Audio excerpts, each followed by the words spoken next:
All right. Hey, welcome back. It is Fantasy Football Tonight. I am your host, Will Rock. You guys just saw me a few moments ago. I'm going to let everybody kind of get caught up here and make sure that we're in. I've got to get my chat open, and then we're going to welcome in the co-host of the night, Jared, in just a few moments.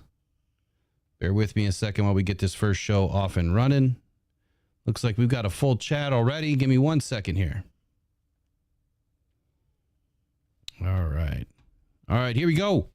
All right, welcome to the first edition of FFT Fantasy Football Tonight. I'm your host, Will Rock, and yes, this series is getting a late start to the season. Football has started with the Ravens and Chiefs tonight, but there is still a ton of work involved to manage a complete season. We're going to talk about some of that tonight. Whether you're a seasoned pro, you're a buddy league champion, or you're a rookie in your first season, this will become a show to help you not only learn the nuances of fantasy football, but to dominate in taking home your first trophy. Each episode, you should expect the latest injury reports, a weekly top 10 of sleepers, targets, and fades. We'll explain what all that means, a review of daily fantasy football, a comprehensive data collection, including tools and how to use them, time management skills, and optimal fantasy football lineups and targets to get you, of course, every ounce of data to help manage your team. You guys know it takes just a little bit of nerd to do this if you want to be successful, right? So now for tonight, we are going to get you to know your resident expert. And I want to emphasize that tonight's show is going to be highly conversational and informational. But next week, get ready for a Power Pack show with enough golden nuggets to help you guys win. Now, tonight it's Thursday, but this show is going to be aired on Wednesday nights around 7:30 p.m., giving you enough time to set your weekly lineups or draft your daily fantasy football teams. Now, of course, I got to give you guys a little bit of a disclaimer, okay? Just a quick reminder that while we aim to provide you with the top-notch insights and advice, please remember, always bet responsibly. Fantasy sports should be fun, and it's important to stay within your limits. We are here to help you make informed decisions, but we can't guarantee outcomes or financial success. Always gamble responsibly, and of course, seek help if you need it. Enjoy the show, and best of luck in your fantasy football leagues here in 2024. So next up, I want to introduce to you guys the resident expert that is going to make everything make sense.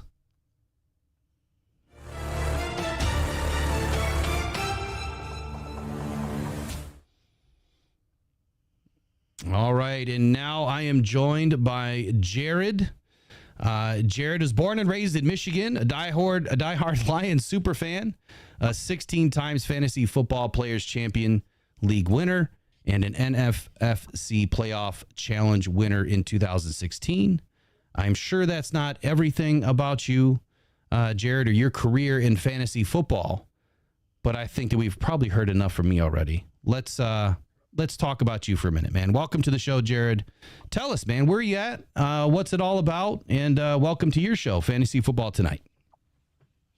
Thanks, Will. It's got to stop, though. Did you call me a nerd in your opener? I called myself a nerd. It's a little bit of nerd. I think I heard you calling me the nerd. All good. No, I'm honored to be here. I'm actually live in Vegas right now at the annual FFPC high stakes fantasy football drafts at Planet Hollywood. My favorite weekend of the year. So I'm out here with a handful of close friends to kick off the season. It's exciting not only because of, drafting and all the excitement that comes with drafting a high stakes football league, but it also signals that football season is here, man. It's been a long off season. I know as fellow Lions fan, it feels like the NFC Championship game was so long ago, right? And it took us so long to get here. But it's just an exciting time of year. And there's hundreds of other people that are here that are passionate about football, people walking around wearing their jerseys, team gear. I'm representing the Lions, of course. And about 200 feet away from me, there's a big room with a live viewing party of the opener tonight here in about, let's say, 45 minutes or so. And, it's rare to have an opportunity to do something that is productive, that combines three of my biggest passions, which is the Lions, fantasy football, and recreational but responsible sports betting. So I'm happy to be here, man. I appreciate it. I love it, and I'm glad that you kind of took me up on doing this. We had a brief conversation at the PFUFA event down in Canton, and just kind of realized that there's some similar interests here. I mean, obviously, I love to be in front of Lions fans. I mean, fans, any football fans, and that's something that I realized when I was down there was, there's football, and then there's between the white lines, and then there's football outside of the stadium. And to connect with all the different fans. I mean, it's something like you're realizing here in Vegas, right? It's not like all the fans hate each other. Like, you guys are coming together and having a great time. And I think a lot of fans forget that there's actually fun in football. It's not just, I'm taking on this opponent this week and I don't like that team. And there's actually really good people in every fan base. So, a couple of tidbits for the audience tonight. One, you're probably going to have some audio issues tonight because of where he is. It's Vegas. Of course, there's going to be people everywhere. Two, I think someone was just mentioning that we got some buffering going on. That is my fault. I think the stream key is probably set to like 4K, and I'm not going to be able to fix that. So if you downgrade to 480, it should work just fine, and you should still have a pretty good viewership tonight. But let's get it kicked off, man. Segment 1 of the first FFT Fantasy Football Tonight podcast is general questions, kind of getting to know you a little bit. I think that part of what we do in life is kind of tell people who we are, what we're about, and that's what this is about. So for this first segment, I guess I would like to kind of continue to get to know you a little bit more and allow the audience to kind of get to know you as well. And if you don't mind, I just have a few questions for you before we roll into tonight's main focus, which is fantasy football. Number one, I feel like it would help the audience to know how you really started in fantasy football. Like, where did it start? Why did it start? And why are you so in love with this game? Yeah, I think it started probably too early. I was probably somewhere between 10 and 12 years old, and I had a subscription to the Sporting News, which was magazine publication back in the day. I think it's just a website, but I'd go through the Sporting News, every week when it came, and then there was always this ad in the magazine about this what's now today salary cap football, but you essentially cut it out. You mail in a check, essentially, of course, right? Because that was all that we could do back then. And then you had to call in your picks every week. I think you had to call them in, by Saturday at noon or something like that. Because all there was Sunday and Monday games back then. And I remember it was $99, which back in 1995 was a lot of money. And my grandfather loaned me the money, and he said, "Hey, just make sure if you win anything, I want my money back that I paid in." And I'm like, "All right, no problem." Like, okay, fine. Or he might even have said he wanted a piece of it. I can't remember now. It's going back a long time. But I couldn't have been I was probably in late elementary, early middle school. Ended up winning, right? And this is back in the day where you have to, like I said, call in the picks and hit the tile tone and enter the player number to put them on your roster. And then you got the standings every Thursday in the mail. So you'd run home from school or practice or whatever. You'd see the mail sitting there, and you'd open it up quickly to see how your team stacked up against all the other teams in your league the previous week. So it's wild how far this thing has come. But I would say that's where I got started in 1995. I think it really – it's been in a league really of some sort, one or two every year since. I think things really started to escalate around 2008, I would say. And then as I started to win larger prize pools, I think it really escalated to where it is today, which is it feels almost like a part-time job in the fall. But I have a lot of fun doing it, and so it's been probably going on about 30 years. Wow. Do I even dare ask, what was a winning pool like back in 95? 95. It was around $10,000, I think. Yeah, it was a lot because it was a national contest. There was a lot of people that entered, and so ended up winning about $10,000. Yeah, dude, that's crazy. That's crazy. That was wild. Well, thanks to Grandpa, he got you in your first one and got you sucked That's right. right in. And he wouldn't let me pay him back. He wouldn't let me pay him back. Oh, So, he's probably just happy to see that you actually did something constructive in at a young age, right? yeah, exactly. Like, I'm happy to be a nerd if I'm able to bring home $10,000, when I'm 12 years old, right? And call me a nerd. Call me whatever you want. Right. Yeah. So, I mean, you kind of answered number two. It was, how long have you been active in fantasy football? And you said about 30 years. So I think the question then that you started to kind of talk about that everyone probably really wants to know. I mean, I want to know to a degree. And it may be, what is maybe a one of the larger, it doesn't have to be your largest, but what is one of the larger money bags you've taken home from a fantasy football championship? Yeah, I think anytime you can get a 5-figure win, that's a good benchmark, right? And so I've been thankful to have, maybe a handful or two of those. And then I think my biggest win would have been, one of my biggest wins would have been in 2018. I took down a playoff contest, national playoff contest, for $75,000. That was in 2018. My wife and I just bought a house, and it allowed us to put a lot of it towards things that we wanted in the house and things like that. So it was actually pretty timely. So yeah, I think 75,000 is one of the larger ones I've been able to win here, especially recently. That's incredible, man. Competition's got to be tough, especially now with the way technology is. You really got to know your stuff. Well, yeah, and it's just getting bigger, right? I think it's just like winning a contest like that today, even though that was only 6 years ago, it's infinitely more difficult because of the growth of the industry, the growth of the different types of leagues that you can play in, and just the overall popularity of it has just gotten wild. And so there's more people competing for some of these prize pools. And so, but staying out ahead, trying to get that next big one, right? Like, so here at FFPC, we're competing for $1 million.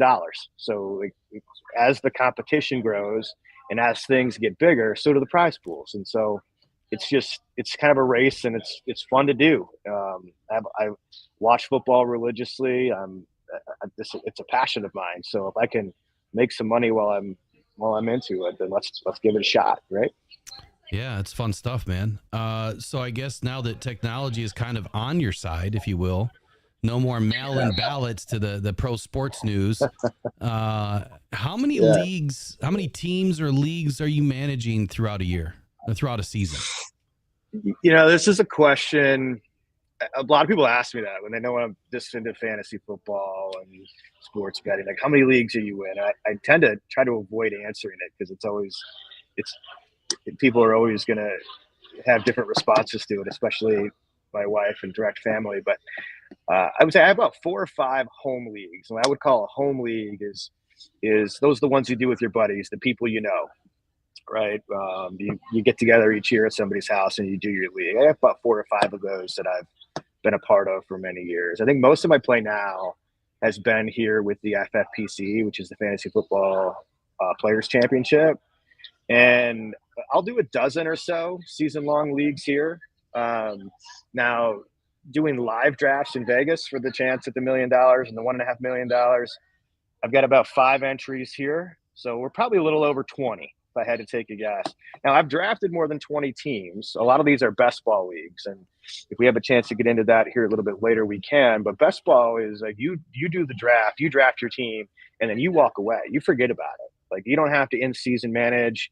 There's no trades. There's no waivers. You draft your team, you walk away, right? And so for people who want to have some of the action but don't want to necessarily manage that team the whole season, that's a great alternative. So in addition to the 20 I probably have to actively manage, there's probably another 20 best balls that I've already drafted. I'm just letting the season play out, which will start in about half an hour.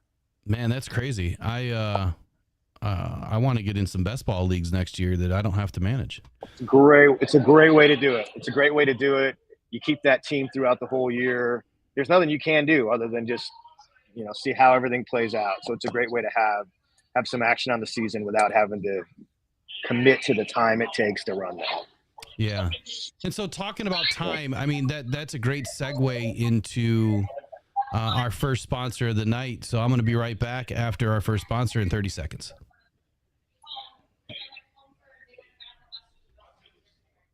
Every day, thousands of people are discovering Uper Lights, Michigan's newest, funnest rock to go find on the shores of the Great Lakes. Don't go out with just any light. Try the Convoy C8 from uperlights.com. It's guaranteed for life, and you'll find all the ones everyone else misses. Quality UV lights that are perfect for Uper Lights with prices starting as low as $20. Please make sure to visit uperlights.com for all your UV flashlight needs with the best guarantees on the market. Just what you wanted and not what you didn't. The best quality, the best guarantees, and the best UV flashlights from uperlights.com. All right. Shout out to Uper Lights, man. Always a great sponsor on this channel. So that's a great segue into time management, tools of the trade. So there's probably a whole host of different softwares and different techniques that you use.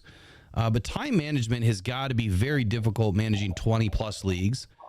Best ball obviously sounds like the best way to do it, but that probably takes a lot of the fun out of it too. So I'm sure that there are some tricks or keys to managing the time with certain tools. I guess if you were to give the audience some tips and tricks for time management, what would it be?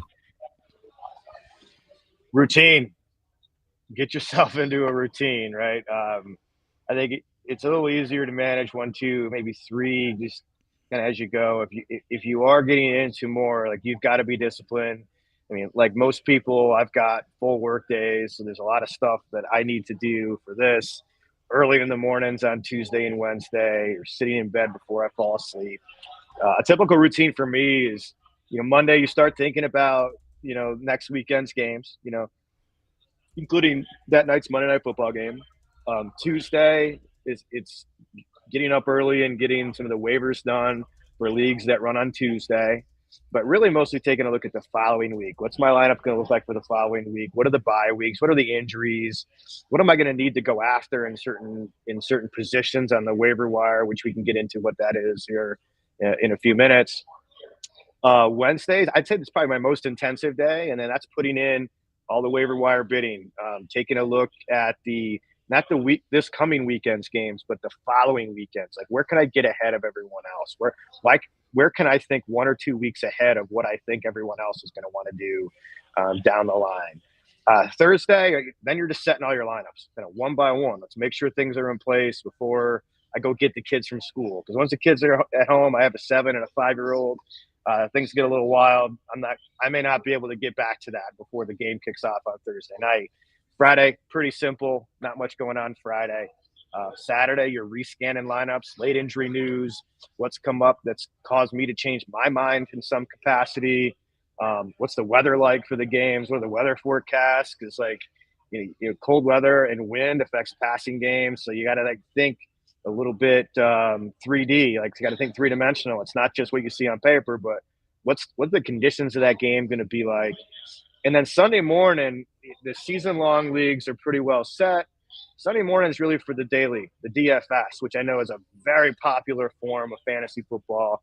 Also, not as time-consuming. You don't have to, manage that team all year. You pick a different team, every single week. And those salaries are pretty static. So there's not a lot of advantage to doing that early. So Sunday mornings, as I'm heading to the Lions game, typically I get there early and I sit there and do some of my DFS work on Sunday mornings.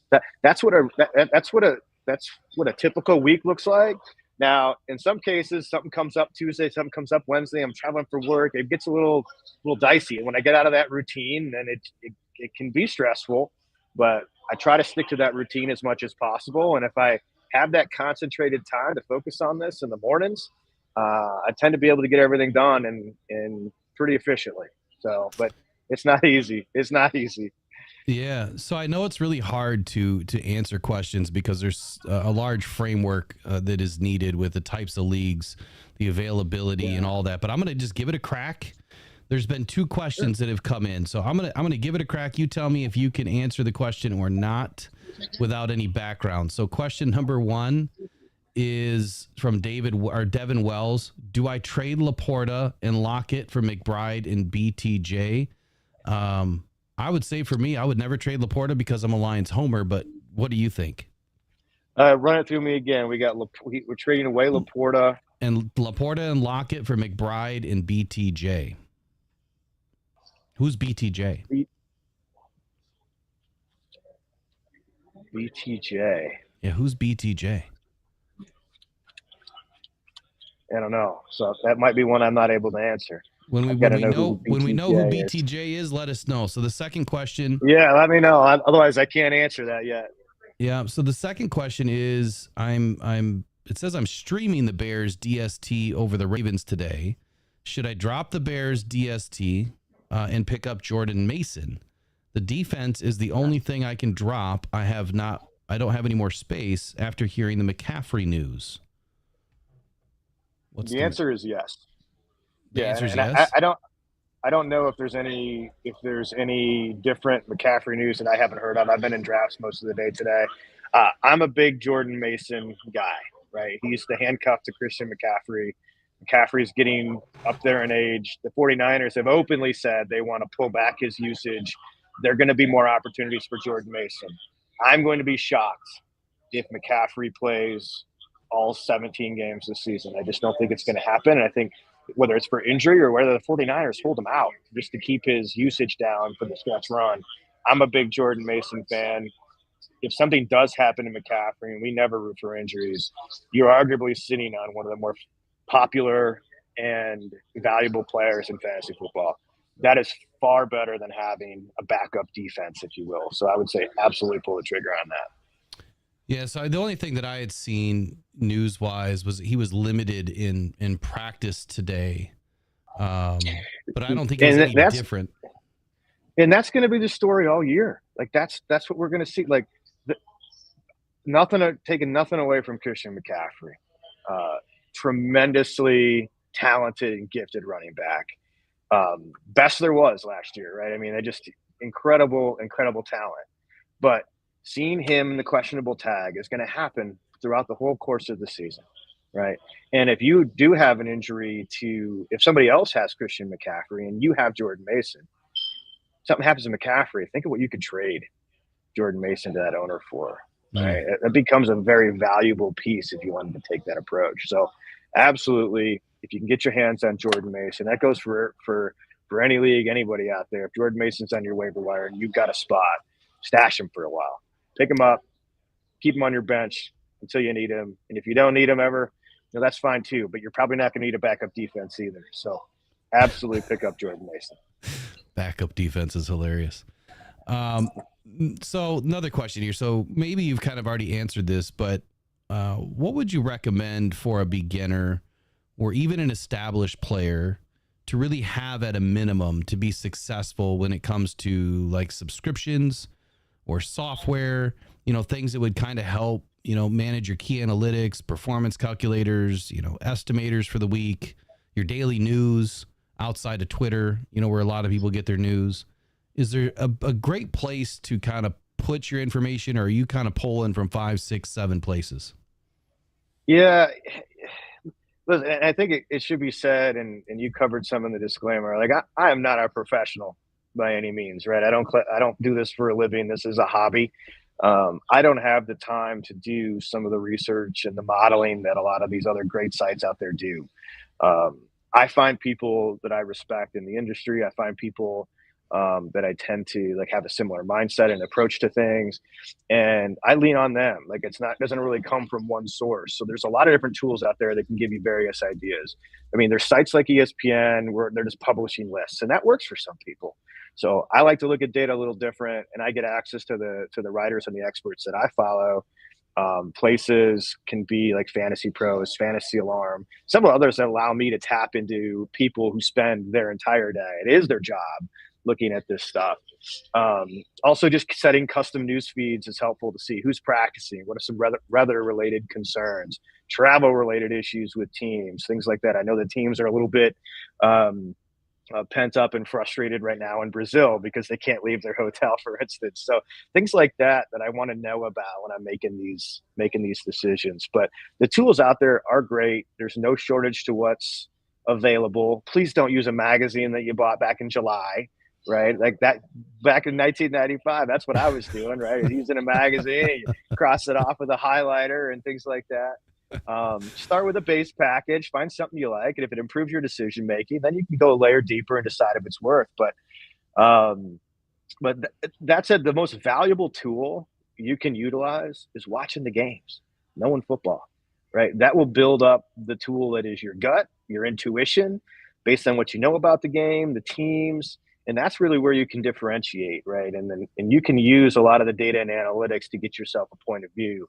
But in the end, like, make the decision based on what you feel is the right decision, right? Don't make a decision for your team based on what somebody else says you should do. All right, live and die with your call. And so I think a lot of the tools should be used as a way to help you, but they shouldn't just be blindly followed, right? You got to be able to make your own calls. So I think that's great advice, man. You don't want to replace, the almighty, which is your own brain. Sometimes I don't know how almighty my brain is, but yeah, exactly. You know what I'm saying, right? Yeah, sometimes you get lost in the sauce, they say, or it's analysis by paralysis, and you're reading so much information that you just get numb from it, and it's hard to make a decision, Okay, and that's the flip flopping that happens, when you're sitting there setting your lineups and you don't know what to do. Chances are what you thought was the right decision, if there's no new information, go with it.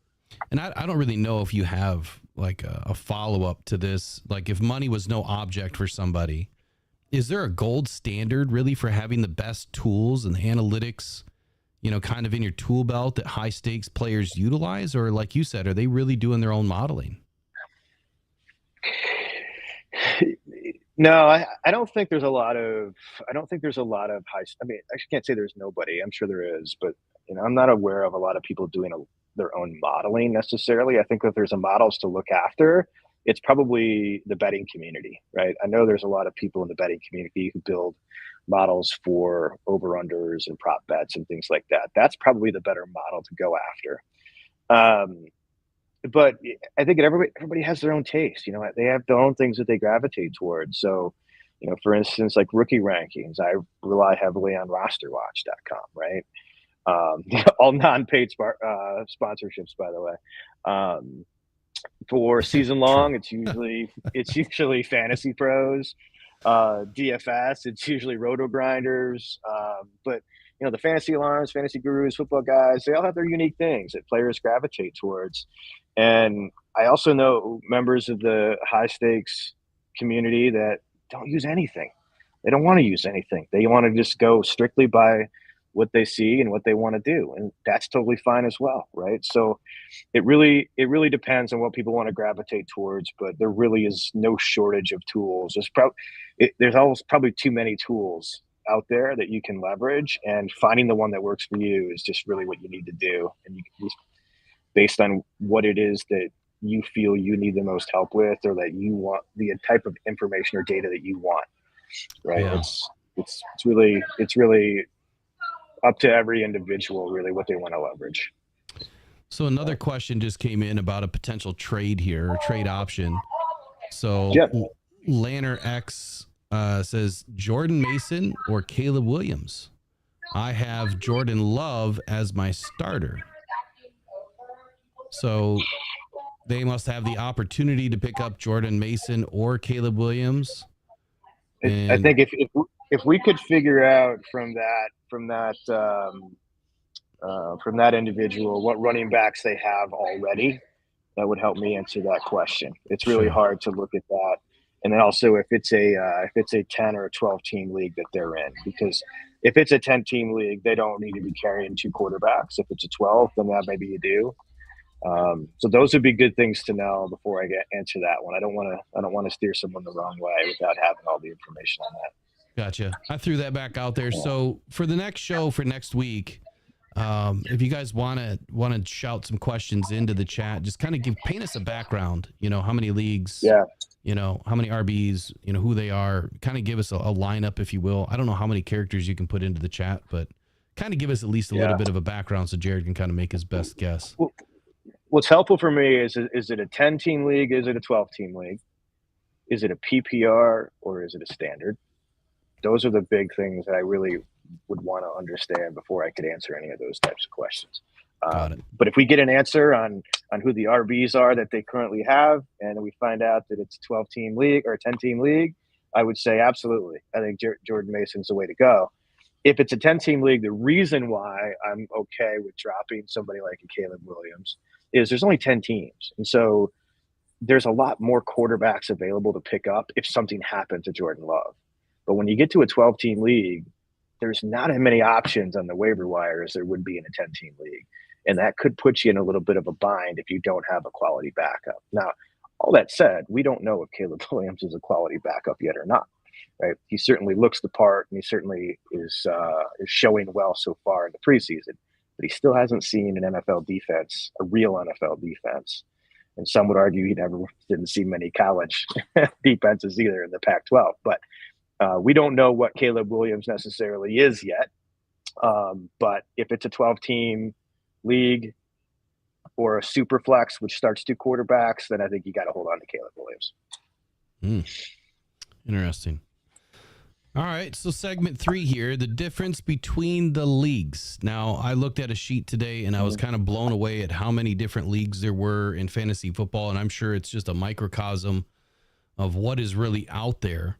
Fantasy football has really evolved from a free game, a fun game, to now there are dozens and dozens and dozens of types and hundreds of betting options, and more seem to be invented every single season. So I guess the question would be, could you explain the differences between some of the leagues?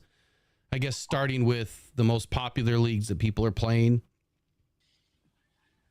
Yeah, so I think for the most part, and what most people are playing today is like your standard season long, or they could be called sometimes redraft leagues, right? And this is what I think most people are familiar with. That's your 12 buddies or your 12 people that you're in a league with online. And every season the league's over. Somebody's crowned a champion, and then everybody goes their own separate ways until we come back the following year and then redraft that team or redraft another team for the following season. Another popular thing that I happen to really like is the Dynasty or Keeper League, where you can keep some or all of your players year over year. And you're only really drafting the rookies that come in or those that people didn't protect the year before. So I've happened to be in one even that's actually based here in Vegas, where it's a season-long league. It's a dynasty league, but we have 53-man rosters. We have 2 defensive linemen. We have 2 defensive ends. We have a punter. We have kicker. We have cornerbacks. We have safeties. We have every position on the field. We have an injured reserve, and we have a practice squad, right? So we have to really get deep into 3rd, 4th string wide receivers and rookies, right? So that's a dynasty keeper league. And then what's exciting about that is like, it's not just in the season. You're doing trades. You're trading draft picks throughout the course of the summer and the off season. So it's kind of a year-round thing, which can be a lot of fun. We talked about best ball earlier, and that's draft a team and forget it.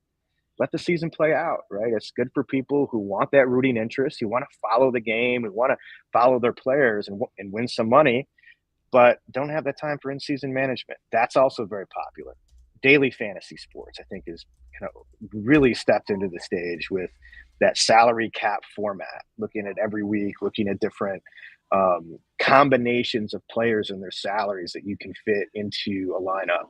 DraftKings is giving away $1 million, $1.5 million every Sunday, right? And you got to compete with hundreds of thousands of other people for it, but you're not going to have a lot of better chances to win $1 million like that than taking your shot, right?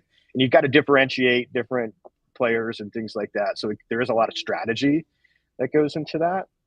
But you're right. The types of leagues are endless. I mentioned Superflex a minute ago. That's when you can start 2 quarterbacks, which, certainly gives you a chance to score the most points because quarterbacks generally are scoring the most points. One of the newer formats that came out here in the last don't know when it came out, I guess, but in the last 5 years, it's really taken off as a guillotine league. And a guillotine league is you've got a subset of players. So usually do 16 teams, and every week the lowest scoring team of the week gets eliminated from the league. So if you finish 16th place, you're now out for the season, and all the players you have go to the waiver wire. Wow. Right? And then that's a wild concept. If you can get 12 to 16 buddies, or even if you get 8 and you want to do a first half and a second half, the guillotine leagues are a lot of fun to do as well, because there's so much strategy that goes into how you bid for those players, for example. So there's so many iterations to the game from like back in the day. Like I said, I'm punching in the codes on the phone that I used to do in 1995. Like there's been so many iterations of this game since in the last 5 years, right? And so it's curious. I'm just curious to see what they come up with next. But there's no shortage of different types of leagues that you can play, whether it's with your buddies or whether it's just going into like a public league with people from around the country and around the world.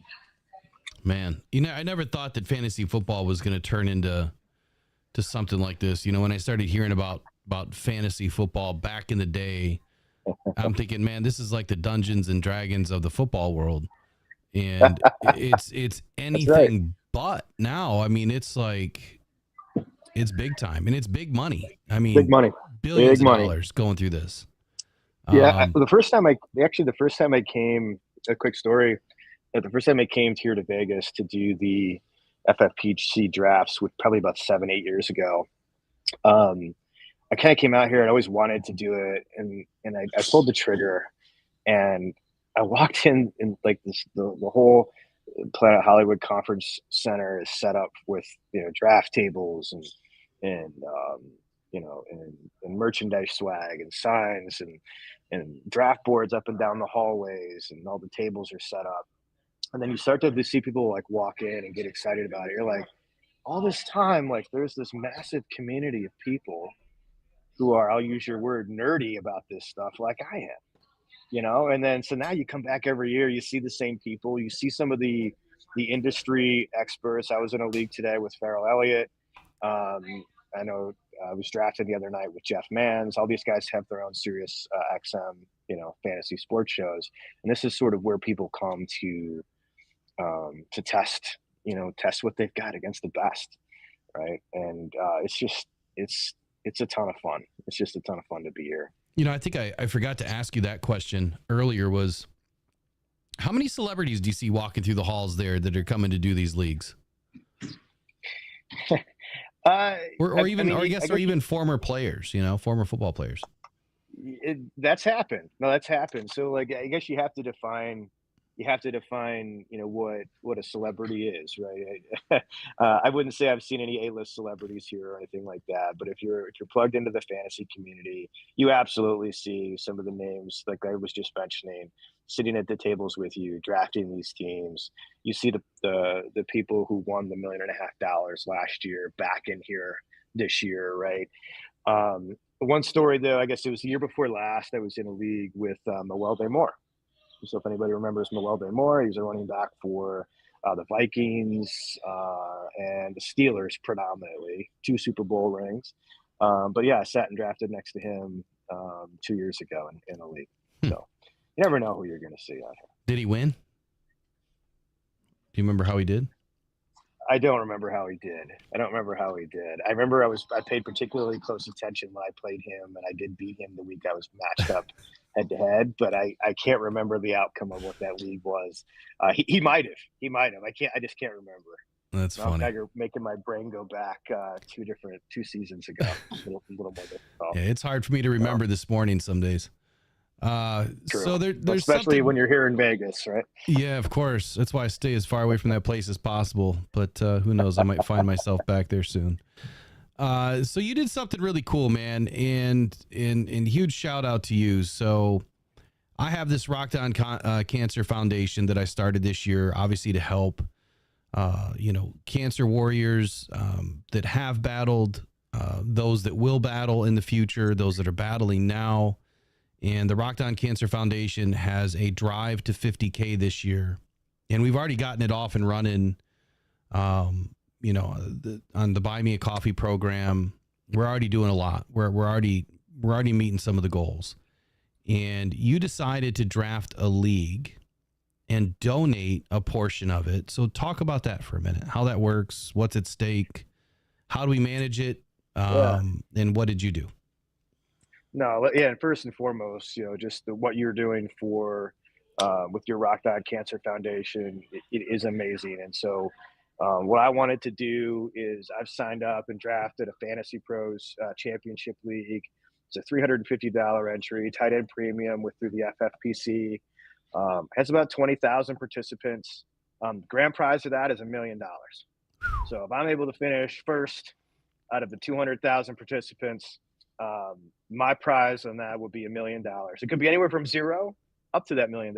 It could be 1,000. It could be 20,000. It could be 50. I mean, it could be a lot of different things. But each week on our Wednesday show, I'll share how the team did against our opponent from the previous week. What's our record? What moves we making to try to win as much money as possible? And my pledge to you and your Cancer Foundation is 50% of whatever I win in this league, I will pledge back to your foundation. So if we win the $1 million, if we win the $1 million, that is a large chunk of money back to your foundation. I do have to say it needs to be the after-tax winnings if it's $1 million. Otherwise, I might lose money on this. Of course.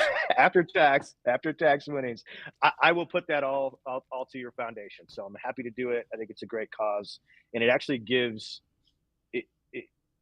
it makes this league more important than the others, if I'm being honest, right? So I want to make sure that we're showing up. And I had drafted a team I didn't really like, and I'm like, no, I gotta redo this one. And I feel like we've got a team that can pull it off. And I'm excited to track it week over week with you to make sure we're on track. And I want to make sure that at the end of this season, we're giving you a substantial amount of money towards that foundation. Hopefully hitting your goal with one transaction. That'd be awesome, man. And like I said, I'm not, I'm not holding you to anything here as far as winning $1 million, but I of course understand the after tax thing. That makes perfect sense, but I can't imagine. One, I can't thank you enough for even $350 that you're throwing into the wind, against 20,000 or 200,000 people, whatever it is. That's huge anyway. So I really appreciate what you're doing here. And I hope we win. I have a company that shall remain nameless until they're not. If I get to the 50K by June 1st, they are going to match my 50K. And I will have an annual endowment every year going forward. I just have to get there. So that's the big goal, is to at least match it every year. And then the things that we're going to be able to do moving forward will be endless, and really help. And then all the other things that I want to do to try to help people that need it. So, all right. So segment 5 of the day. And again, thank you again, Jared. I really appreciate you stepping up like that. Do you want me to run down that team real quick for everybody? Do you want me to run through it? Yeah, do it. Let's do it. All right. I'll do a quick rundown of what this team is, and we'll have some graphics and everything else in subsequent weeks to make sure that you can see, how we're tracking. So, and I recognize this is predominantly a Lions crowd. Okay. Totally get it. There might be some unpopular selections here of division rivals. Okay. Part of this game and part of what we do is you've got to put your emotions aside, as hard as it is. I've got rooting interest for the Lions every single week. And if it came down to winning or losing a fantasy football matchup, or the Lions winning or losing, I'm taking the Lions every single time. I'll lose every week if the Lions win every week. That said, the goal here is to win. So quarterbacks, we're going to roll with Jordan Love and Trevor Lawrence. All right. Trevor Lawrence, the Jaguars want to have a more vertical passing attack this year. Trevor Lawrence could be a sneaky pick. So we've got him on the bench. Running backs, I dare anybody to find 2 better ones than Bijan Robinson and Derrick Henry. Right, that's what we're going to roll out as a starters every single week. Wow. Backing them up, we've got Chase Brown, Ty Chandler, and we got both handcuffs to Derrick Henry with Justice Hill, as well as Tyler Algier the handcuff to Bijan Robinson. So I feel we've got a really stable running back group. Wide receiver, it's a few division rivals here. DJ Moore, Christian Watson, stacking with Jordan Love. Anytime Jordan Love throws a touchdown pass to Christian Watson, hope it doesn't happen against the Lions. But if it does, we're going to score big. Terry McLaurin, who's in Cliff Kingsbury's fast-paced offense, number one receiver. I think there's a lot of upside there with Terry McLaurin, as well as Calvin Ridley. On the bench, Gabe Davis. We're going to stack him with Trevor Lawrence. And I had to make sure I had a Lions on this roster. I had to make sure. So we've got J-Mo. All right. Jameson Williams is on this roster. Waymo J-Mo. Tight ends. That's it. Tight ends, one of the best. Dalton Kincaid, John O. Smith, Theo Johnson, the rookie for the Giants. Love Theo. Just an upside guy. Let's see what happens, right? And then I actually, last round of the draft, I took Dawson Knox, not because I think we're going to use him, but if something happens to Dalton Kincaid, who's our early draft tight end, well, we've got the guy that's going to step into that spot. So a little bit of an insurance policy with Dawson Knox. We've got Younghoe Koo from Atlanta indoors. They should be putting up a lot of points as their kicker. And then the Philadelphia Eagles defense. So that's what we're going to roll with this year. We're going to see what happens. And hopefully that this team is what's going to be able to contribute a lot of money. Man, that sounds like, when I hear it, it sounds like a really great team. Like it is solid top to bottom. I rarely draft a team that I don't like before the season starts, but then the season starts and you just don't know what's going to happen. So hopefully we continue to think that way as the season goes on. Yeah. No, I think whatever happens, it's going to be fun. We're going to have 17 weeks of just a great time with this league. You know, it's going to be fun no matter what. And I can't wait to do this on Wednesdays because I feel like we're competing with Thursday Night Football, which is on a delay right now. But Wednesday nights is going to be much bigger crowd for us too. So they'll have a lot of fun with it. The Chiefs-Ravens game's delayed right now? Yeah, that's what they were saying, that it was there was some sort of storm that was rolling in. Hopefully it's not, letters from lawyers coming from Taylor Swift and, Kelsey or whatever the hell's going on there. I think it's a sign. They know that I might be running a little bit late to the start of the game, so they're delaying it. So I make sure I can get the kickoff. I love it. All right, well, let's do a little review of a daily fantasy football, and then get to your targets, and then we'll get out of here for tonight. So what do you want to talk about with the review of daily fantasy? Yeah. So listen, daily fantasy, it's tricky in week one, right? We just don't really know what's going to happen. I don't typically go heavy in week one of the NFL season in daily. I don't have anything. I haven't seen anything. I don't know what the Carolina Panthers offense is going to look like. I don't know what the new Titans are going to look like with their new coach, moving away from the, pound the ball defensive Mike Vrabel to Callahan, who's going to be more offensive focused. I just don't know a lot. So with that does become some opportunities. And so I want to have a good mix of players in DFS this week that I feel confident are going to give me a good base, but then still have that upside, right? So this week in DFS, if I'm putting in a lineup, if I have one lineup to put in, it's going to look like this. It's going to look like, and this is all DraftKings, by the way. I'm using the DraftKings side. And this lineup is all under 50,000. So I'm going to use Jaden Daniels. So at 5,700 on DraftKings, this may be the only time all season we see him priced this low. So I think he's going to be less than 10% ownership, which gives you a chance to differentiate. But right now, if Jaden Daniels ends up being what they've seen so far in training camp, this will be the lowest he is all season. So let's take a shot. Bijan Robinson, here's a good core guy, heavily owned, but has the opportunity to just blow up this year. He could be this year's Christian McCaffrey. If we don't have him, we could be in trouble because then everybody else is going to have that much leg up on us. Rachaad White, I think there's going to be heavy usage. I think Tampa may wear down the Commanders and the Heat down in Florida.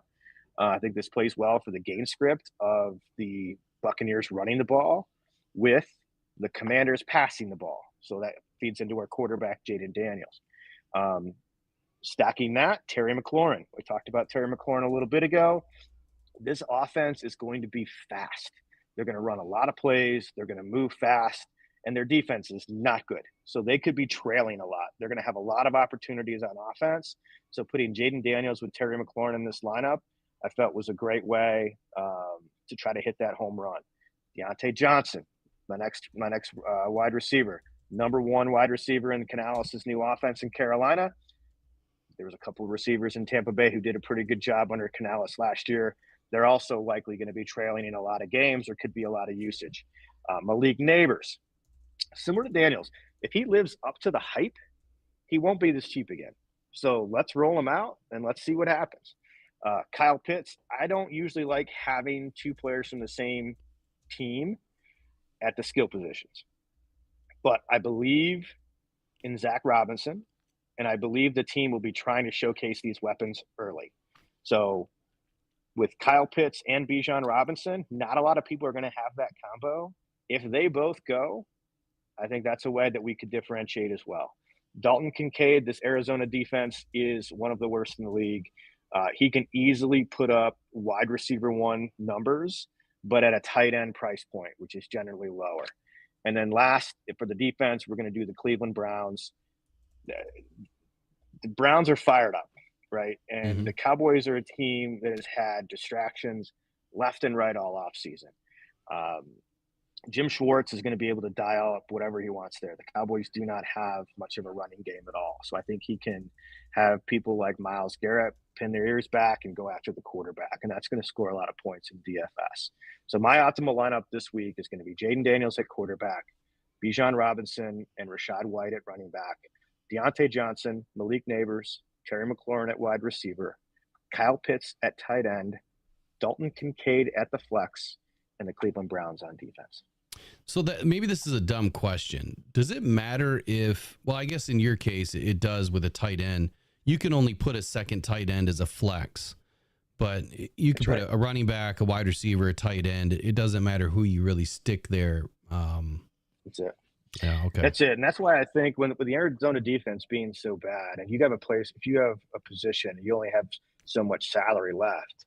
Kincaid is somebody that can put up wide receiver type of ceiling numbers, but his price point is much lower because he's a tight end. And so that gives us a chance to get just as much production at a lower price point, which is why I chose a tight end in that spot. So I guess for me, I'm going to roll it. I got a bunch of free bets that I'm going to roll and I'll roll that lineup and see how well I do. Do it on my behalf, please, because here's the funny thing. In Vegas, daily fantasy sports is not a thing. I can't even enter a lineup. Really? Think about that. This is Vegas. Like, what can't you do in Vegas? I can't enter a DFS lineup. That's what I can't do. So do me a favor. Put that lineup in for me on DFS since you're in Michigan. I won't be in Michigan until after the games kick off on Sunday. So if you could do me a favor, let's roll with it. I know. Strange. That is weird. All right, so next up, you've got your top 10 targets, sleepers, and fades of the week. So next week, Wednesday, we're gonna talk more about the players, right? It's gonna be the weekly. This is what you need. This is what's happening. This is what's going on. The conversation part. We've met Jared now. We know who he is. I think we understand what he's about. So now we're gonna get into the intelligence factor of this every week from here on out. Whether it's a 30-minute, a 45-minute, or an hour-long show. It's going to be a lot of great information coming at you guys to help you with your leagues before Thursday, Wednesday nights. So let's get into the top 10, the sleepers. What do you have for the week? Or your targets? Yeah, You want to start with your targets? We'll start with targets. And a lot of this is really, I understand that the draft, the core draft season is over, right? So a lot of these, you're not going to influence your draft positions. But if you're thinking about who you start, who you sit, then maybe some of these things can come into play. Or if some of these players and the sleepers are on your waiver wire, you might want to go out and get them. The targets that I had this draft season, and I'm going to put these into tier 1, tier 2, and tier 3, because, I can certainly say my target, for instance, is Bijan Robinson and Justin Jefferson. Those are players that I have a lot from a tier 1 perspective. I think Bijan, like I talked about, could be the Christian McCaffrey this year. Justin Jefferson, I don't know why he's dropping in some places, because when he came back, he had poor quarterback play last year, and he had 1,000 yards, and he sat out half the season. So I think people are falling asleep on Justin Jefferson. I'm happy to be the benefactor of that. I'm taking Justin Jefferson wherever I can. If you go down to that tier 2, though, right? Like, so those are kind of obvious ones. You go down to tier 2, Terry McLaurin, that Washington Commanders offense is going to be moving fast. There's going to be a lot of opportunity. Christian Watson, I tend to be leaning towards his hamstring being better. So there's a little bit of a risk here. But when he plays, he's the number one. Like, everybody's going, he scores touchdowns and he seems to be the number one look. Love Jameson Williams. We have him on our Rocked On team. Every Lions fan is reading what we're hearing out of camp. He looks fast. He's taking his approach to the offseason the right way. Great funny story, actually. After the NFC Championship game in San Francisco, I was out there for the game. I was in the lobby of the hotel after the game, and I got to meet Jameson Williams' mother. So sweet, very nice lady. She said that the week after that loss, he was going to Miami because he felt he could get faster. He was going down there to work on his speed. We all know Jameson Williams is fast, but the fact that he was leaving after that season to go down to Miami to work on his speed, that's scary. I want some shares of Jameson Williams. Evan Ingram, going back to the Jaguars wanting to be a more vertical passing team. I like where he sits in this offense. They've got some speedsters on the outside. Trevor Lawrence has built up that rapport with Evan Ingram. Let's go get him. Rashee Rice. A lot of noise about Rashee Rice, right? He had the unfortunate incident in Dallas. There's potentially, pending legal implications. He just keeps dropping. Nothing's going to happen to him this year. There's not going to be a suspension this year. Files haven't even been charges on Rashee Rice. Why is he dropping? People are afraid that he's going to get suspended. He's not. He should be drafted where he would be if there were not these legal challenges. So I'm grabbing Rashee Rice wherever I can. And then tier 3, one of the listeners actually had Jordan Mason. He's on my list of targets to go out and get wherever I can, as well as Chase Brown. Chase Brown is coming in cheap. I think, is going to lead the Bengals backs this year. I think they went out and spent a lot of money on Zach Moss, and they didn't need to. They had somebody already there that could do the job. So those are my main targets that I'm looking at in the different tiers for this year. These are the players that I have on the majority of both my home leagues and my high stakes fantasy leagues. So You'll see these names all over these rosters. Those are my targets. I might have to put a graph together that I can update each week that tracks how these guys are doing. So what do you have for sleepers? Sleepers, Jaleel McLaughlin. So maybe not everybody's heard of Jaleel McLaughlin. He's the backup running back right now in Denver, but he's going to play the role that Alvin Kamara played in Sean Payton's offense. He's going to be in there a lot on third downs, and for the Broncos, there's going to be a lot of third downs. So he's a pass-catching back. Bo Nix gets the ball out fast. The Sean Payton offense is all about finding your receiver and getting the ball out of the quarterback's hands very quickly. Bo Nix did that really well in college. What are a lot of those targets to? The running back, Jaleel McLaughlin. He's a sleeper this year. Trevor Lawrence, he's being drafted as like the 15th quarterback off the board. I've talked about this 2 or 3 times in this episode alone. The Jaguars want to get more vertical in their passing game. Go get Trevor Lawrence. Deontay Johnson, he's a wide receiver 1 for a offense that's going to have a whole new look to it. With Dave Canales coming in, he's a wide receiver 1 for a team that's going to be behind. Like, we don't care how good the Carolina Panthers are. We don't even necessarily care how good their offense is. But when you have the first wide receiver for a team who's going to be trailing a lot, that's what matters in fantasy football, is the stats, the numbers. And then lastly, and this may come as a surprise to another team that's overgone a lot of changes on offense, that's going to look very different, is the Tennessee Titans. Will Levis. If you have Will Levis there at the end, I have a prop bets here in Vegas and with an MGM, Will Levis to lead the NFL in passing yards. I'm not saying that's likely going to happen, but I think it could. So he's a sleeper this year as well for a quarterback in 2024. So next up on fades, which are the avoids, it's another word for just run the hell the other direction. Who do you have on the 2024 fades? So Christian McCaffrey, and everybody's going to be like, what? He's the number 1 overall pick in the league. He is spectacular when he's healthy. The 49ers, though, have said they're going to pull him back a little bit. Don't expect the same type of production. And if you're not going to get the same type of production, why are we taking him number 1 overall? Why is he being the first one off the board? I think he's probably more of a late first round, early second round pick. So I'm pulling, not that I don't think McCaffrey is going to be productive. I just don't think he's worthy of the hype and the value that people are paying to get him. Same category, Travis Kelce. I have been wrong on Travis Kelce for 2 years in a row. I keep thinking he's going to fall off. He's 32, he's 33. He hasn't. I'm just going to keep going on this because he's going to fall off eventually, and it could be this year, right? He's got a lot of distractions going on now in his life too that he hasn't had before. As of today. As of today. So I am going to fade Travis Kelce. He's not somebody, I don't even think I had one share of him on any lineups. Devontae Adams, interesting situation. He doesn't seem happy. I don't know if you watched the Receiver documentary on Netflix. He doesn't really seem like he's all in. He wants to win. He wants to play for a winning organization, has a chance to compete for a title. He's on the wrong side of 30, right? And you can just tell that there could be a trade happening in Devontae Adams in the middle of the season. That's not a disruption I want with a wide receiver one like a lot of people are drafting him as. Aaron Rodgers and the Jets. I'm very high on the Jets this year. The great defense, a lot of playmakers on offense. But Aaron Rodgers and Nathaniel Hackett, when they were together before, were the bottom three in pace in offense. Their offense is slow. Like, they don't run a lot of plays. They're the opposite of Cliff Kingsbury. So when you do that, you're not going to have as many plays to run. You're not going to have as much production. The defense is so good that you're going to be able to just kind of run the ball. So I'm getting away from Aaron Rodgers and most of his wide receivers. So that's just another one that I'm running the other way in. James Cook is just carries a lot of risk. He's very much a high-risk, high-reward player this year. He's had some ball security issues in camp, and the Bills drafted 2 running backs this year's draft. I just don't like the way that looks. He might hold on to that job. He may have a productive season, but the fact that he's having a hard time holding on to the ball and he's got 2 new running backs in the room that Buffalo's drafted, that's a warning to me.